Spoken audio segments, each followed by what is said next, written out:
Good afternoon, everyone. My name is Claudine Kennickett, and I am one of the Regional Support Leads for Nebraska NTSS, as well as part of the Summit Planning Committee. And as always, we are very excited to have you joining us today for another hour of learning within our Nebraska NTSS Virtual Summit. We appreciate that during this time of uncertainty, you have chosen to join us for this very important learning opportunity. And today we are so fortunate to have Heather Robbins with us, joining us from New Mexico. And let me take a moment to introduce her to you. Heather Robbins has been working in schools since 1985, holding a bachelor's and master's in education. She has worked with students at all levels, first teaching in a residential treatment center, followed by serving as a teacher and then behavior support specialist on the Navajo Reservation. While working for the Bureau of Indian Education, Heather became an early adopter of positive behavior intervention support, and we know that to be PBIS, practices, and began working for Dr. Jeffrey Sprague at the Institute on Violence and Destructive Behavior, University of Oregon, guiding multiple schools to full implementation. Her present area of interest is effective professional development in PBIS at the school-wide classroom and individual student level. Heather currently consults with districts and schools in several states, including Nebraska, and continues her efforts in positive behavior support, youth violence prevention, and school safety. Heather's other passions include reading, fishing, and playing with her dogs. And as I said, she is certainly no stranger to Nebraska. In fact, our NeMTSS team has been collaborating all day with her through Zoom. But we are so fortunate to have her sharing her message with us today, making the most of your team time, student-driven, data-informed problem solving in action.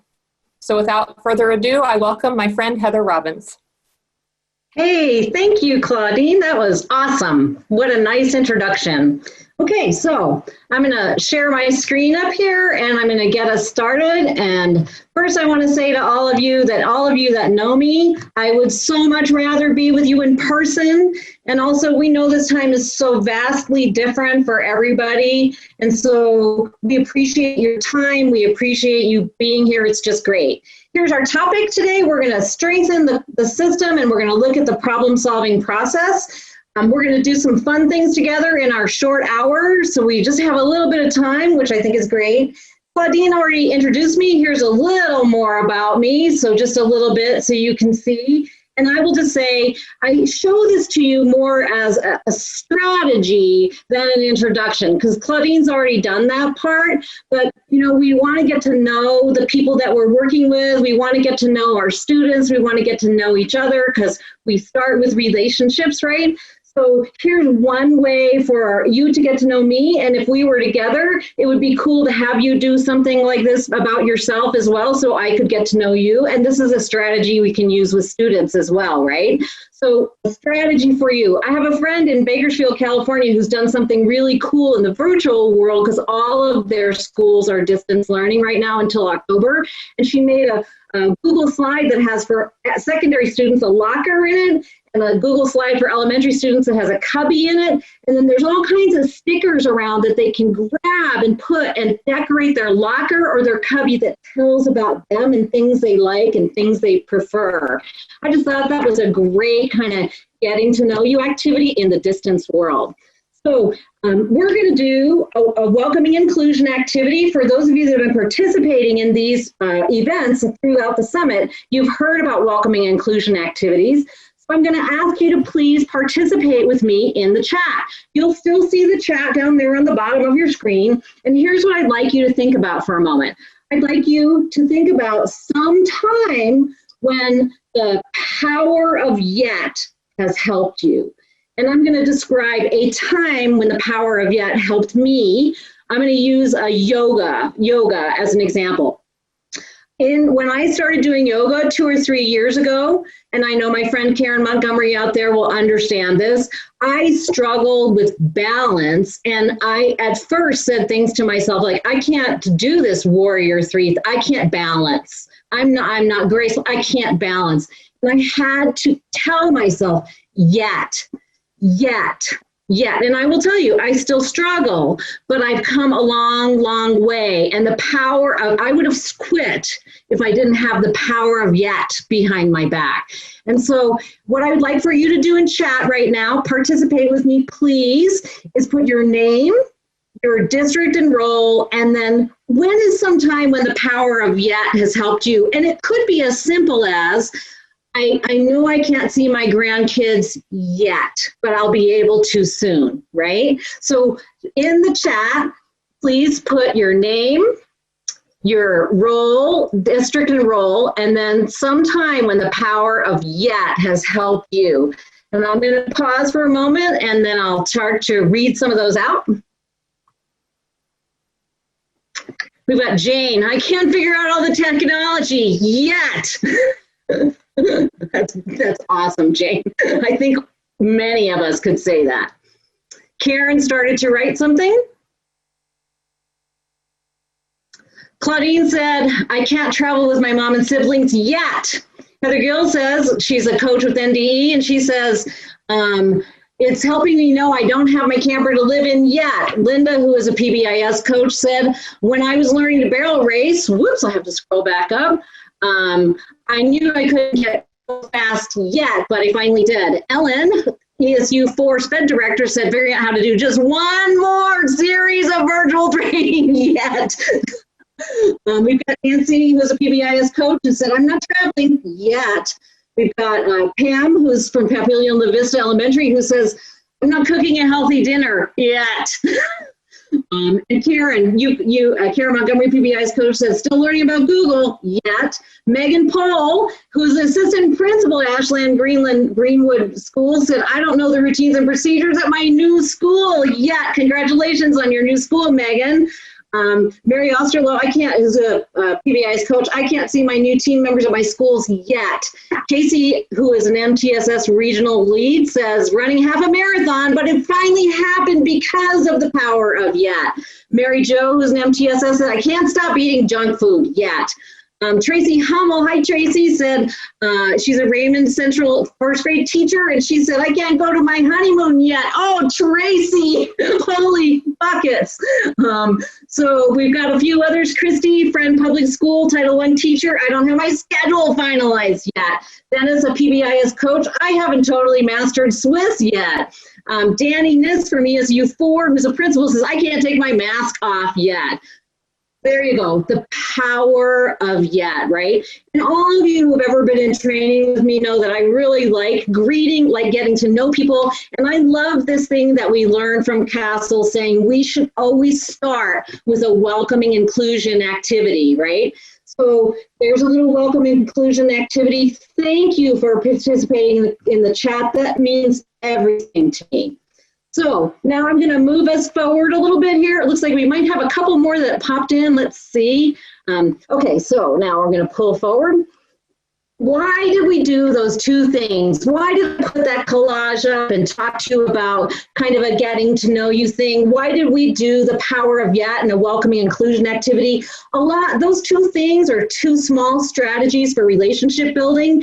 And I've watched every single one of the NeMTSS Summit webinars, and I will tell you, every single person on the screen talked about the power of relationships.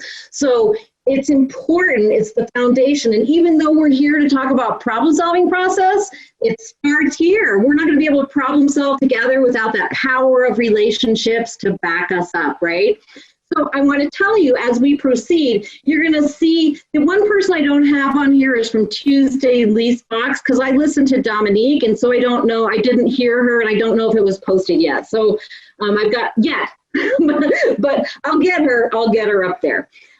So what you're going to see, just FYI, is as we proceed through our time together, you'll also see people's faces with little quotes that they made that I thought pertained to what we're talking about today, because I really wanted to make some links.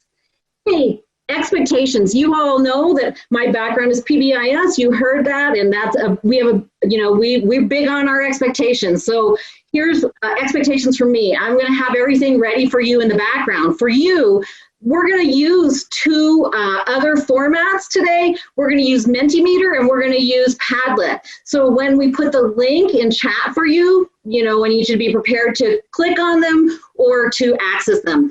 Also, I would tell you, you might want your phone because with Mentimeter, you're going to enter a code, much like you do Kahoot. You can do that through exiting your full screen, but it might be even easier for you on your phone. Totally up to you. I love for you to participate with me in chat, and if Claudine will be a person who monitors chat for me, and if there's something important that comes up and you have a huge question, you know, we're going to address it or we'll hold it and make sure we get to it at the end. And then my job is to stay on task for you, get those target objectives and make it fun, and I love that you guys are participating. So here's our target objectives. First thing we're going to do is we're going to talk about qualities and characteristics of effective teams, and you guys are going to label some that are important to you. Then we're going to recognize and celebrate some team key operating procedures. These first two things are extremely important to get us to the third thing, which is describing and illustrating the four-step problem-solving process as it applies to social, emotional, behavioral decision-making. So this is our pathway for the day. We started with our welcoming and inclusion activity, and here we have Pat Connor telling us that one of the things that she starts off is people starting in a circle, right, and doing a welcoming and inclusion activity. I'm going to try to embed these three signature CASEL practices that we've learned about through the NeMTSS Summit. If you haven't seen some of the CASEL information and you get a chance to participate, remember those are available to you on the NeMTSS website, and you can watch the webinars, the previous webinars. So I'm hoping to get these three things embedded. Last week, I think it was last week, Adam, welcome, talked about a standing staff meeting. So this isn't our problem-solving meeting. This is a check-in, informational, stand-up staff meeting, which is a little different than the meeting we're going to be talking about. But because he brought it up last week, I thought we would watch this 1-minute clip on 1 minute on a standing staff meeting. And you know what? I am going to have to come back. I promised myself that I would remember to do this, and I still did not do it. There we go. So I'm going to come back here. We're going to, Claudine, if you will just give me a thumbs up to let me know that you have sound, that would be awesome. So here we go. Is everyone ready to give us their updates? Timer set? Yep. Who wants to go first? 1 week from tomorrow is going to be our first news broadcast. A stand-up meeting, the key to it is it's only 15 minutes. We're really cognizant of using teachers' time well. This is the way we've been doing faculty meetings for 5 years. We get the teachers into a circle. I call for a volunteer to start, and then we start the update process. We go in order around the circle. People bring up what they're concerned about, what's going on in their classroom. We're going to Eastern State Penitentiary to do performances. They share great ideas. Because we're going to do a historical narration for their pieces. What they want to celebrate. It's really uncomfortable to have a long meeting standing up. So if people don't have something that's significant to say, they don't say it. We have never gone over 15 minutes. We can get exactly the same amount of information out as like a 2-hour faculty meeting. So a little clip from Edutopia, since Adam, welcome, talked to us last week about stand-up staff meetings. I thought it would be cool to see and hear from somebody that does a stand-up staff meeting. That's not the type of meeting that we're talking about today, but what a cool thing that is, right? A stand-up staff meeting. So what we're going to be talking about today is we're going to be talking about a problem-solving meeting, or sometimes you'll hear it referred to as a tactical meeting, right? So here we go.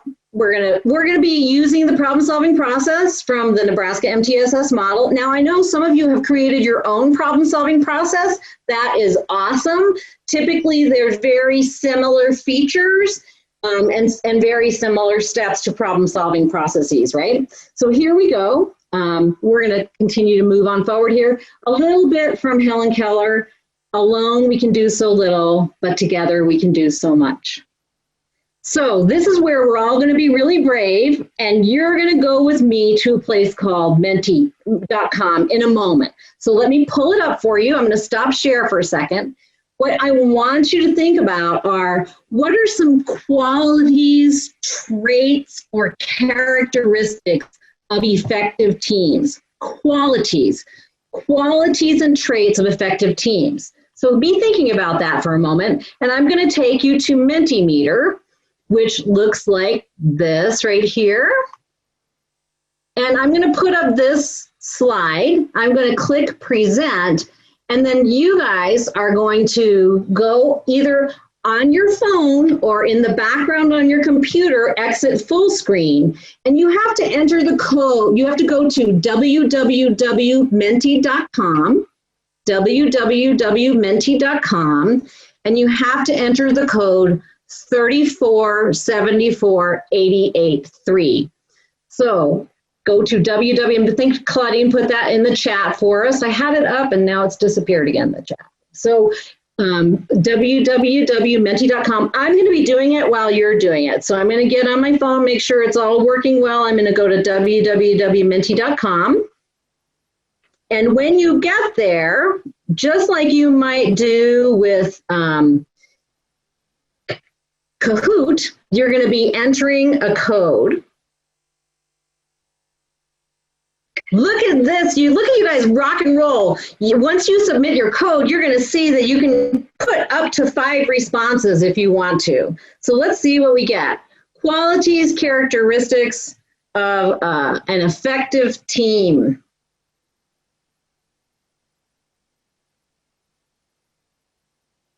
I'm going to give you a moment because I know it takes a second to type.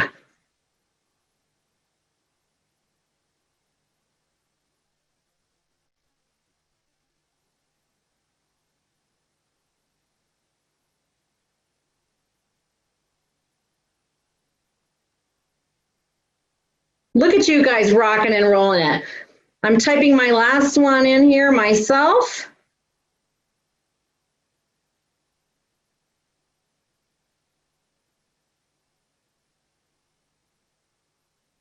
We've got communication, focused. Look at how big trust is there, right? Respect, purpose-driven, listening, dedicated, diverse, willing to grow, collaboration, organized, structure. Everyone participates. Purpose, loyalty, sincere, a vision. Everybody's on task. Equality, shared goals, shared ideas. Committed, right? Listeners. I love some of these words are amazing. You guys are incredible. Sincere, purpose-driven, reflective. This is great. I'm going to give it just a moment more to make sure. I see Heather Gill says in the chat, I couldn't get on, but thoughtful and caring of each other and curious. Those are some great words too. Thank you, Heather, for letting us know. All right, look at those cool things about effective teams. Now, if you haven't done Mentimeter too, I hope that I've introduced you to a new format that offers some virtual things that you might not get other places. So we have focus, communicative, collaborative, trust, respect, focus, listeners, accountability, shared goals. All right, so now I'm going to share with you, I'm going to stop share. Thank you for participating. You guys are following your expectations really, really well. I'm going to go back here and now we're going to watch a little video of a team. This is the one thing I think that I will not learn until all of this is over. There we go, which is to share my sound. Okay, so Claudine, again, I will ask you to make sure you let me know that you have sound. We're going to see a little video of team here, and then I'll ask you to reflect. I bet we're going to see all the stuff you guys mentioned in the word cloud, and we might even find some more things.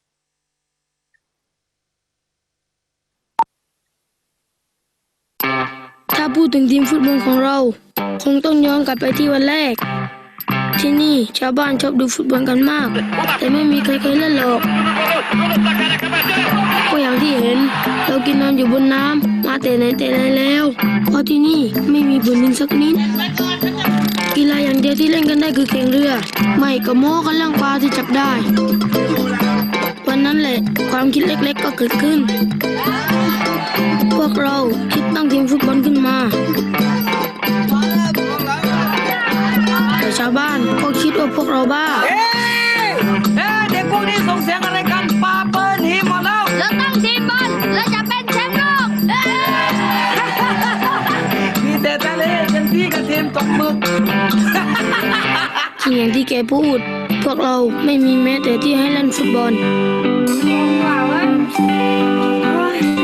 พอเราจัดทีมกันเสร็จปัญหาต่อมาก็คือเราจะเตะกันที่ไหนล่ะ ที่นี่มีแต่ทางเดินแคบๆแล้วเราก็มีความคิดว่า เราต้องสร้างพื้นที่ของเราเอง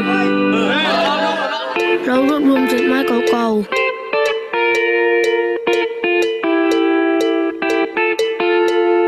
ถูกเข้ากับแพปลาทำอย่างนี้ทุกวันหลังเลิกเรียน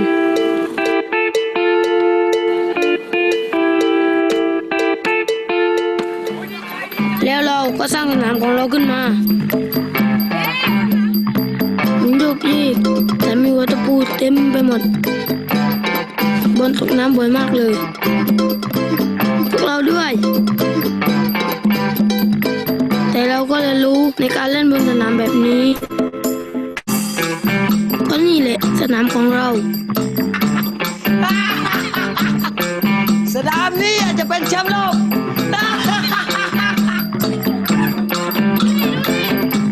แล้ววันหนึ่งเราก็ได้ไปสมัครการแข่งขันฟุตบอลไม่รู้ดิแล้วเราจะสู้กับเขาไหวเหรอ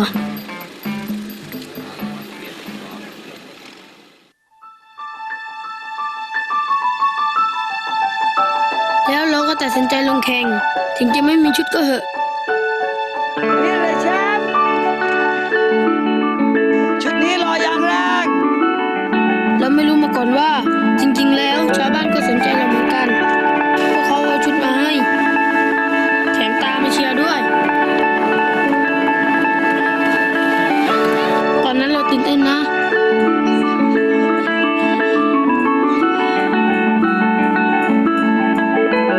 แต่พอเอาเข้าจริงเราทำได้ดีกว่าที่คาดไว้จังหวะเท้าของเราดีกว่าจากการเลี้ยงหลบตะปูแถมประตูในสนามจริงใหญ่กว่าตั้งเยอะแล้วเราก็เข้าถึงรอบ4 ทีมสุดท้ายวันนั้นฝนตกหนักมากแถมคู่แข่งก็เป็นแชมป์เก่ารองเท้าของเราเต็มไปด้วยน้ำเราเล่นกันไม่ได้เลยหมดครึ่งแรกเราโดนนำไป2 ลูกเราสู้ไม่ได้จริงๆเราไม่รู้จะทำยังไงหลังจากครึ่งแรกที่เราสู้ไม่ได้เราต้องทำอะไรบางอย่างเราต้องกลับไปเล่นฟุตบอลแบบของเราด้วยการถอดรองเท้ามันเป็นฟุตบอลแบบที่เราถนัดจริงๆคู่แข่งสู้เราไม่ได้เราเล่นดีขึ้นทำได้ดีขึ้น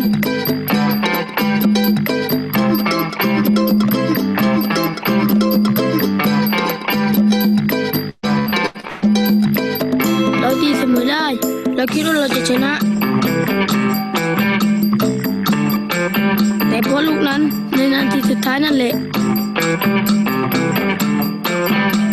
เราไม่เสียใจหรอกดีใจซะอีกที่มาได้ไกลขนาดนี้แถมชาวบ้านทุกคนก็ภูมิใจด้วยหลังจากนั้นความคิดของคนทั้งเกาะก็เปลี่ยนไปวันนี้เรามีสนามใหม่ที่ไม่มีตะปูแล้วแต่เราก็ยังไม่ได้เล่นบนสนามหญ้าอยู่ดี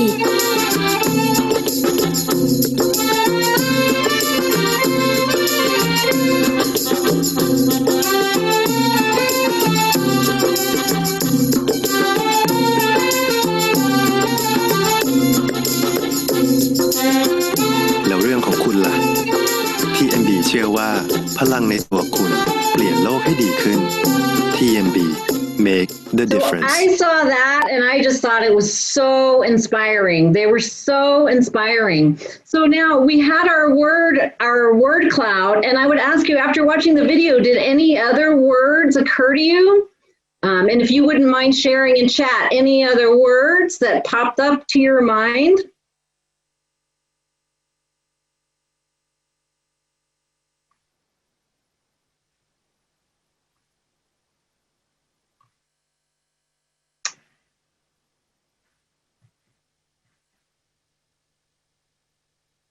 I know for myself, one of the words that popped up was perseverance, right? One of the words that we didn't have in our earlier piece was a bit about perseverance. And if you have any others, share them in chat. I'm going to keep on moving forward. Good team, right? You got to have a good team with great qualities, and you got to have some good team operating procedures. These, these over here, you see we have Ruth Cross from Castle 2 who said, hey, one of the first things we encourage staff to do is make sure they get some shared agreements. So on the screen, you see you got to have an agenda. You have to have purpose, norms, roles, responsibilities, minutes, data, action steps in a team, right? And I think this is not new to anybody, but these things are things that we've got to have in place. So now I'm going to ask you to take a moment, and we're gonna in the chat, the current team that you spend the most amount of time working with, what do you think are their key strengths out of these key team operating procedures? What are their biggest strengths? So if you wouldn't mind just putting some of your team's strengths in the chat, I'd appreciate that.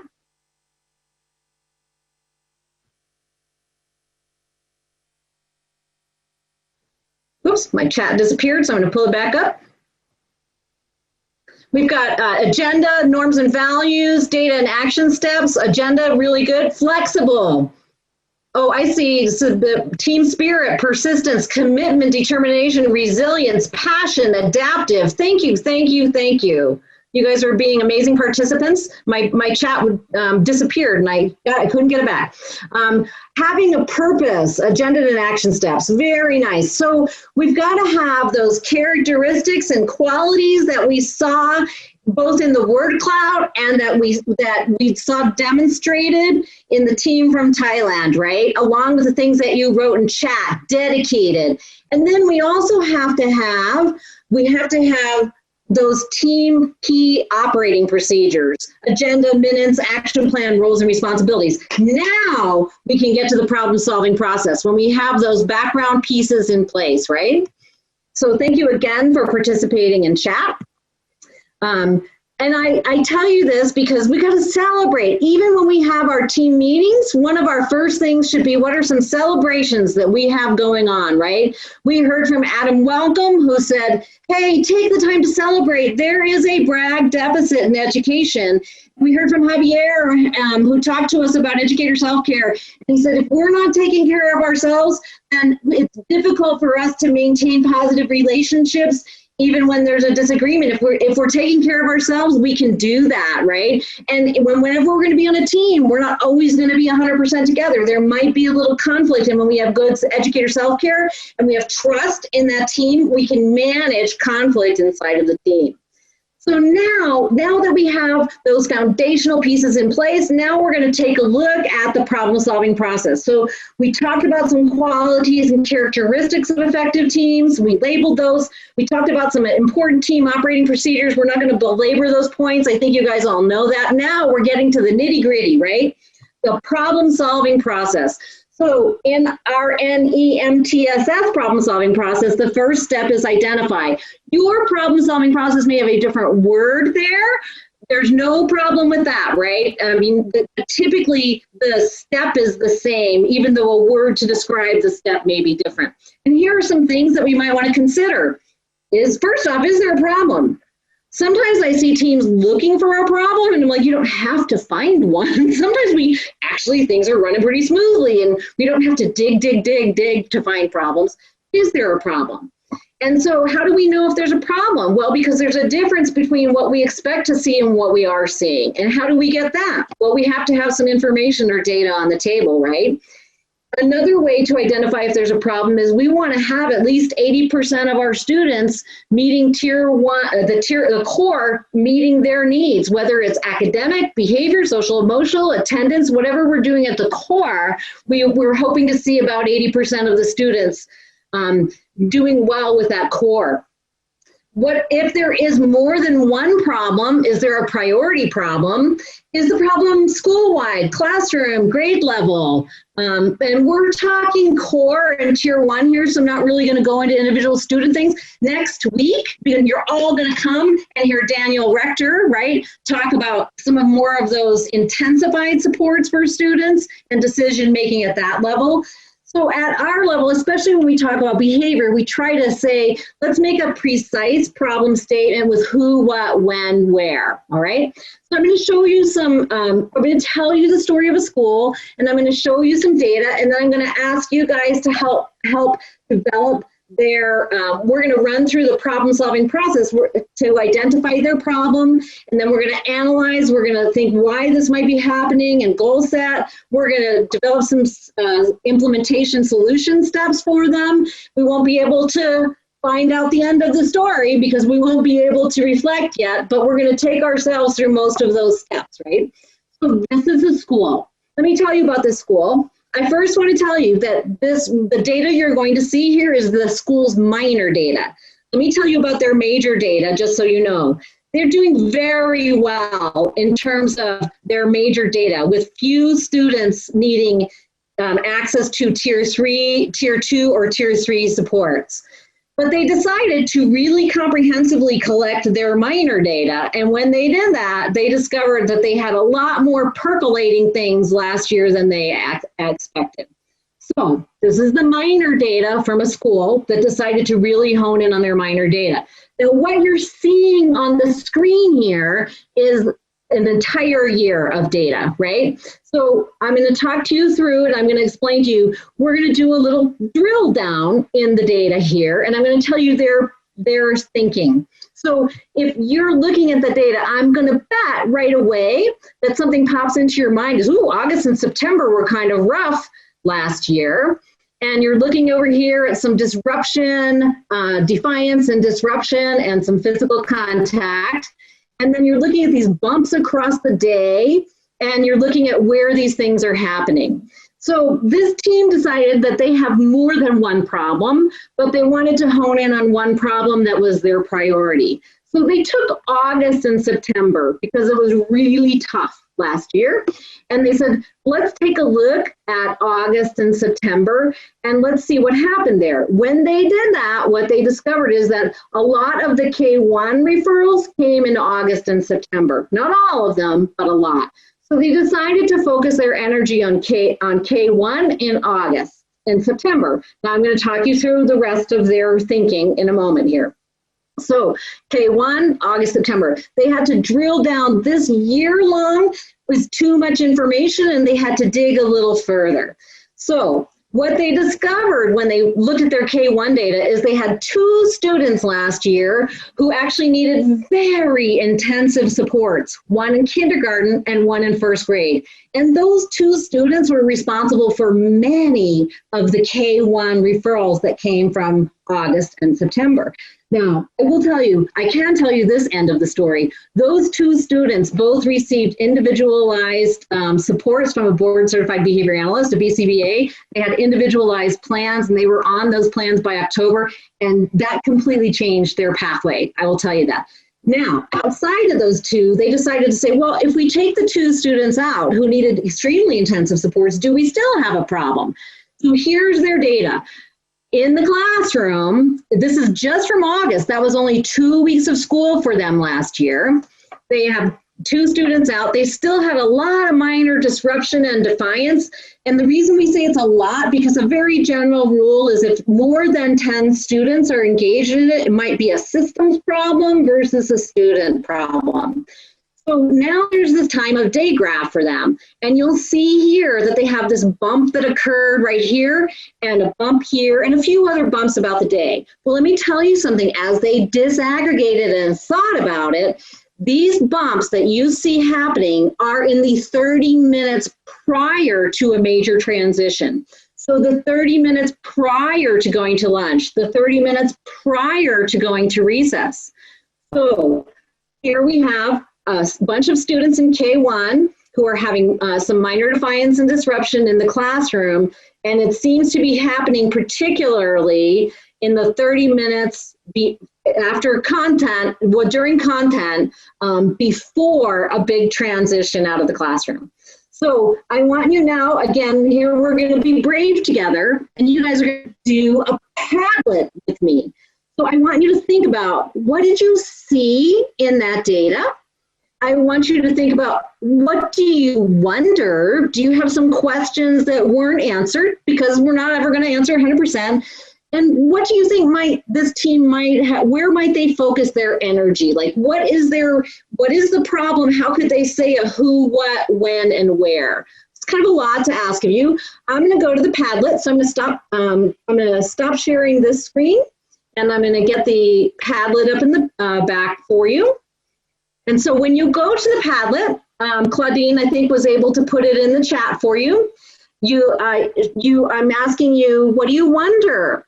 What might their problem statement be? In order to use the Padlet, you double click, and then you'll have a space where you can type any of your questions or wonderings. And then what do you think might be some of if this team settled on their who, what, when, and where? So I'll give you a moment. Once you type in, then you release, and then you'll have your information on the screen. Any wonderings, and what might their who, what, when, where problem statement be? Let us know in the chat if you're having any trouble finding the Padlet or accessing the Padlet.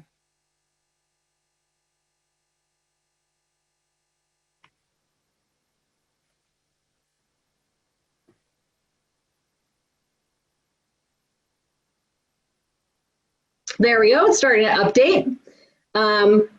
Where are they transitioning to? What is in place for that? What routines are in place?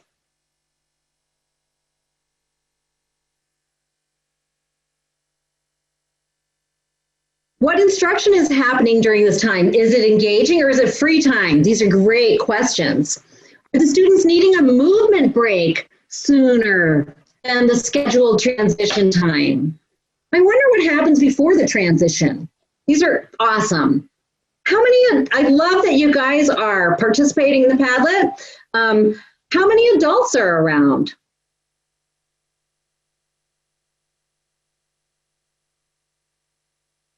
Who is leading the transition?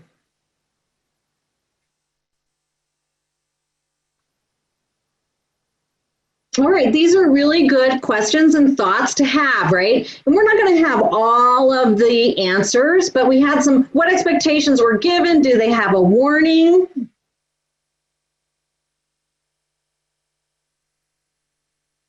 I'm refreshing. Have the expectations been taught? Do they need to be reviewed? These are great, great questions, right? And questions that the team should be considering. So I'm going to stop sharing the screen. Looks like most people who have who choose to had a chance to share on the Padlet. I'm going to go down to the chat and see if there's anybody who wanted to help in there. Look, thank you for helping one another. Okay, so now I'm going to tell you what this team decided, and I'm going to write it here for you so you have it. All right, I'm going to escape the full screen. Whoops. Sorry about that. So I'm going to pull up the document, and I'm going to have the PowerPoint up so that I can write in it, so that when Dana gets it from me and she puts it on the website later, it actually has what we talked about inside of the PowerPoint itself. So I'm going to tell you where they landed after they looked at their data and had a conversation as a team. For their problem statement, they decided that their who was multiple students in first grade, multiple students in K1. Their what was minor defiance and disruption.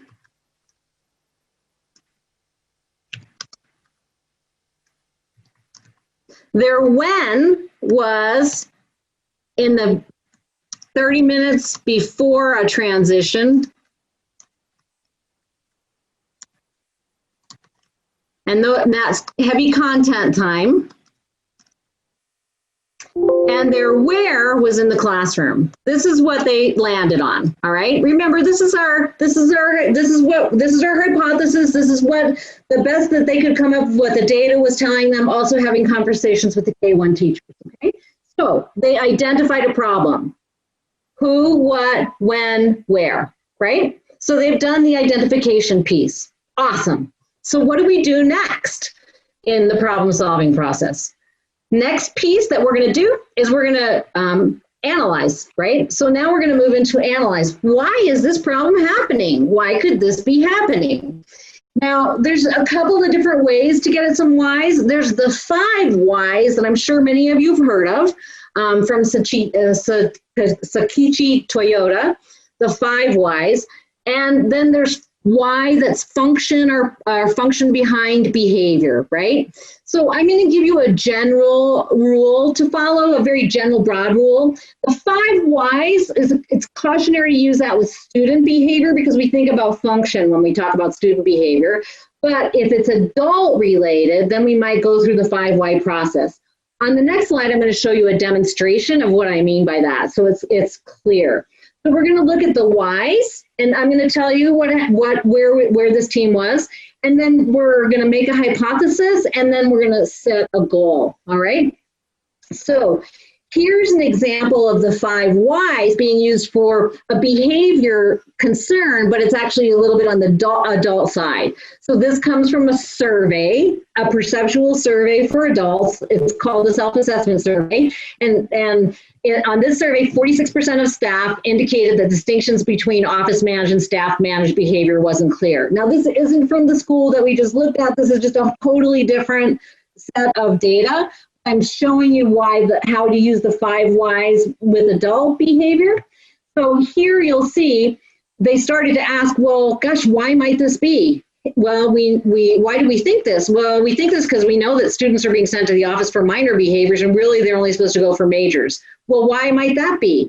Well, maybe the staff don't know the definitions of minors and majors. Well, why might that be? Well, that might be because they weren't really trained on the definitions or the process. Well, why might that be? Well, it might be because the PBIS team created the definitions and the process, and then from there they didn't have time for staff PD. So now they're getting to some whys for the problem that they might be able to address. We're going to look at, from the data we just saw for the K1, we're going to look at behavioral function. So for that group of students that you saw, this was the perceived function for the students. So remember our precision problem statement is multiple students in K1, minor defiance and disruption in the classroom in the 30 minutes prior to a transition during content time. And it looks like the why was to avoid task. And this is a really good time to consider from CASEL the social emotional skills that might contribute to this as well. And what this team said too is, gosh, we think perhaps that the students do not have the self-management and self-awareness skills needed to know what to do when there's an extended academic time right before a transition, what to do during those times. I also want to share this with you and just tell you this about this school. This is what their student risk, SRSS, student risk screening scale results look like for K and 1. And I just want to tell you, look, so up here, you have a lot of students who look at their pretty high risk in K. And then look, the risk seems to go down in 1, and you know what? It goes down grade after grade after grade after grade. So the team that was looking at the data said to themselves, we think, especially the kindergarten, that they don't have the skills needed, all the skills needed, and that some of these social emotional and behavioral skills are all contributing to why this problem is happening, okay? So they're going to set a goal. Now they've got a hypothesis and they've also got to set a goal. And I'd like to remind you, we want to set goals not just only to decrease things, but also to increase things. So we'll talk that through in a moment. We want our goals to be SMART goals. You all know that already. And we want to think about, well, what do we want to decrease? Well, we want to decrease minor defiance and disruption in K1, right? We know that. But then we also want to say, what do we want to increase? And what this team decided, what they decided together was, we'd like to see time on task in the 30 minutes before a transition go up. And so we want to see at least 80% engagement or time on task during that time, because surely if there was lots of defiance and disruption during those 30 minutes before transition, there probably wasn't great time on task. So we'd like to see that at least 80%. So I'm going to stop sharing over here, and I'm going to ask you to write in chat. What do you have any thoughts about why this might be happening now and what some of their goals might be? If anybody has an opportunity to write in chat about why this might be happening and what their goal might be. I'll give you a moment to think about that.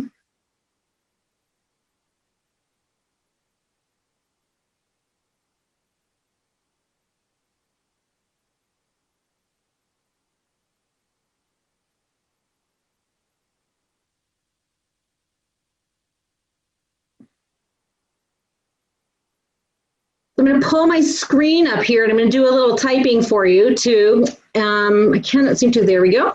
And I'm going to do a little typing for you too, so that if you by any chance have somebody who uses this afterwards, the words are on the screen, right? Because I left them blank in this PowerPoint. So I'm going to scroll down a little bit here.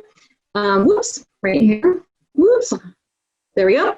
And I'm going to tell you, we have our problem statement. I will type that in later, but we know it's K1. We know it's in the 30 minutes prior to a transition. We know it's in the classroom, and they've decided that they're wise. Maybe the students are missing some self-management, self-regulation skills, and maybe the content time is a little bit overwhelming for them, right? And it's too long before the break. So part of their why, they have a couple of whys: self-management skills,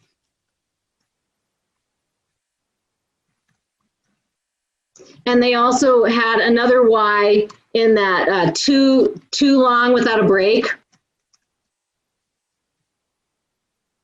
And we know that the why in the data said to avoid tasks, but they tried to dig a little deeper. In terms of goals, I'll write these there in a little bit, and I'll make sure that they're actually up before the document is saved. But their goal is to decrease minor defiance and disruption in kindergarten and first grade in August of this year. They had about 40 incidents total from kindergarten first grade in August last year, and they were hoping, and their measurable part, to make it 30 or less. And the reason the number sounds kind of large is that they were afraid to make their goal unattainable, especially after students have been out of school for 5 months. So they set their goal to reduce it. They also said, and I'll write the goals in before the PowerPoint is saved, 2 goals.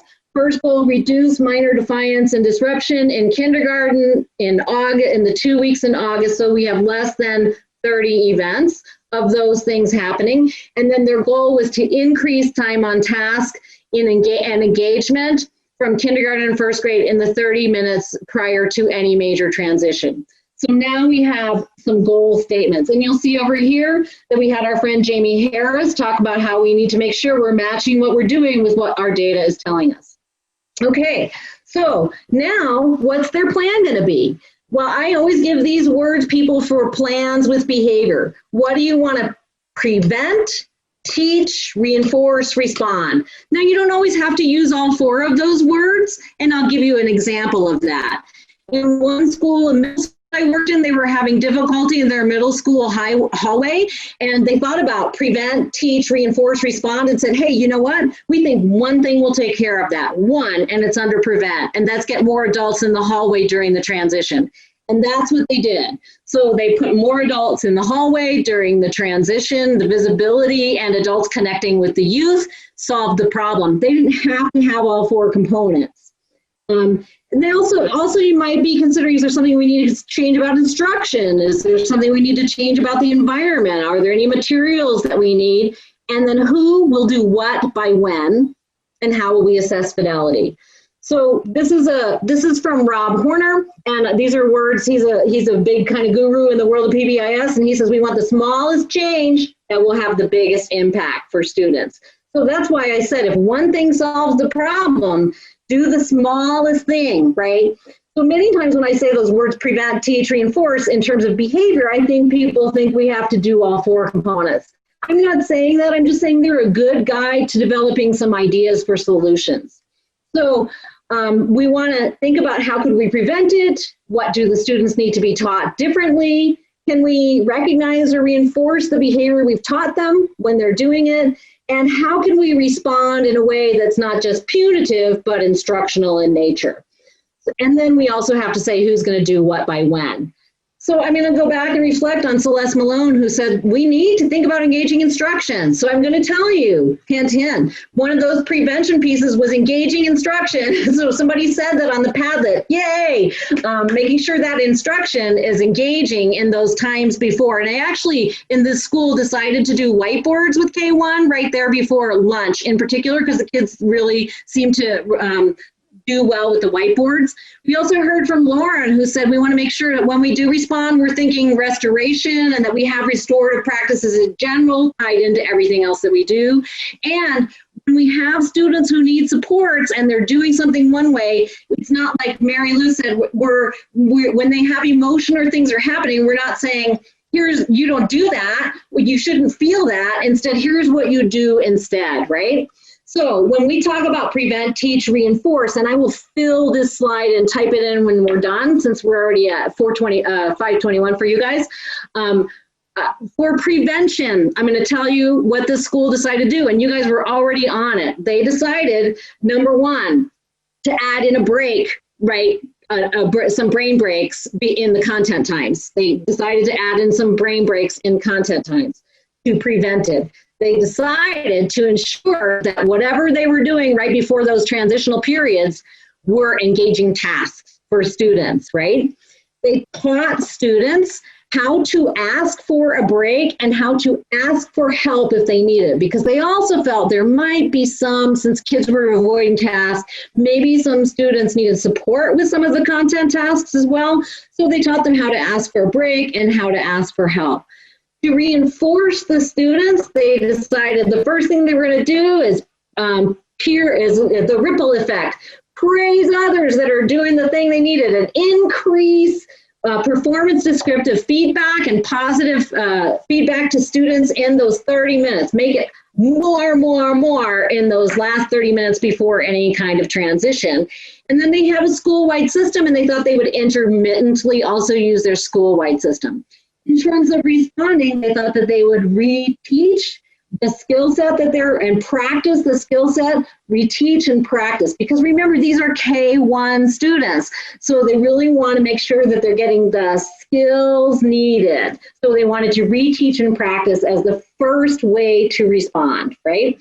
So they filled out their thing. Now they have a plan. All right, we're in the problem-solving process. And then we heard from Amanda and we heard from Sarah the importance of getting parents involved. So we want to make sure that we've communicated with parents in a positive way first.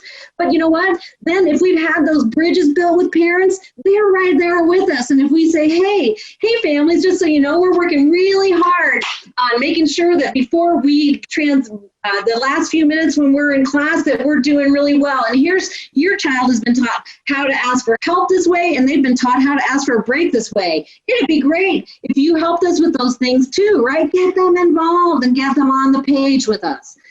And we also have to set up how we're going to check fidelity. And fidelity checks don't have to be super, super hard. They could be as simple as thumbs up, thumbs down. They could be our Likert scale. It could be some permanent product of things. But it could be observation. It could be just asking the question. But we want to say, did we do the things we said? So once we have this prevent, teach, reinforce, respond plan, solution plan, we've got to ask ourselves, how are we going to check in to make sure we did everything that's there? Finally, that's their plan. Now, this year, this month, they'll be reflecting on their plan. They'll be asking themselves, hey, did we implement our plan with fidelity? Were our decreases met? Did we get to that less than 30 minor defiance and disruption in K1 for students? Did we get to that mark in August? How are they doing now? What are our next steps? Because the K1 still struggled a little bit in September. So do we intensify? Do we modify? Do we fade? Do we discontinue? And what needs to be communicated out to anybody else from here, right? So now they have their plan and they won't be able to reflect until after they've implemented the plan.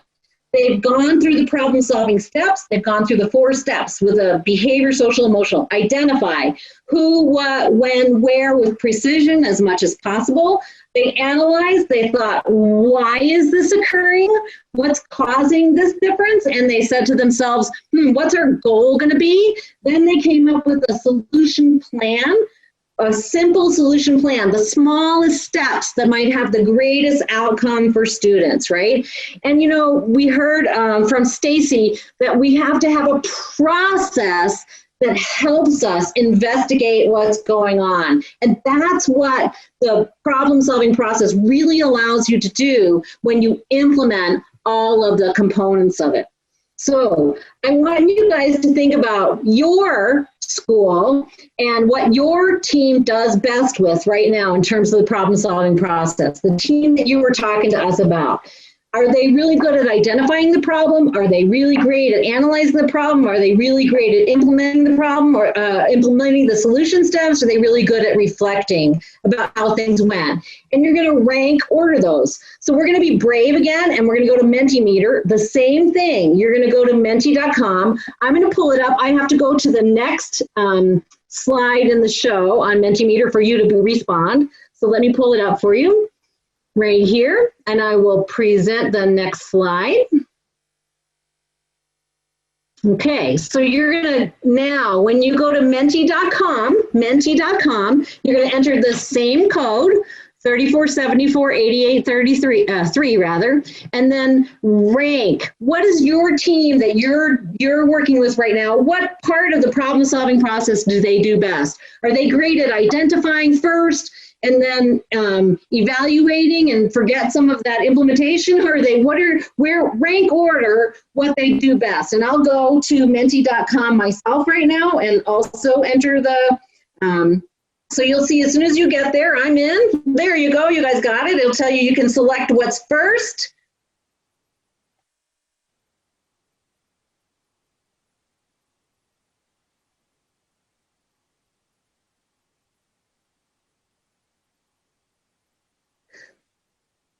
So it looks like we have a lot of teams that are really good at identifying and evaluating, right? Which is cool. And we've got analyzing. Maybe we need, maybe that's not our strength yet, but we'll get there. And of course, I didn't ask you if they were all strong. You had to rank them. So, and implementation, isn't that the truth for all of us, right? We're very good. And I can tell you, as somebody who's worked in behavior for a long time, I can write a really pretty plan on paper. Where the rubber meets the road is the implementation of that plan and checking fidelity to make sure we actually did it, right? And I can tell you in my failed behavior plans of past history and probably future, implementation is where I struggled. It's where I struggled. I could tell you what the problem was, and I could look at some things, but to get to that rubber meets the road implementation, that's where we really got to put our energy, right? Making sure everybody knows their part in the plan, making sure everybody follows through with their plan, making sure we check up on the plan. So awesome. Thank you again for participating with me. We're getting close to the end of our time together. So I just have a couple more things for you. I'm going to pull up my screen right here. I'm going to continue. So I was trying to do these 3 CASEL practices, right? We're going to have one 1-minute video here. It's less than a minute, actually. It'll be pretty quick, and you just have to read it.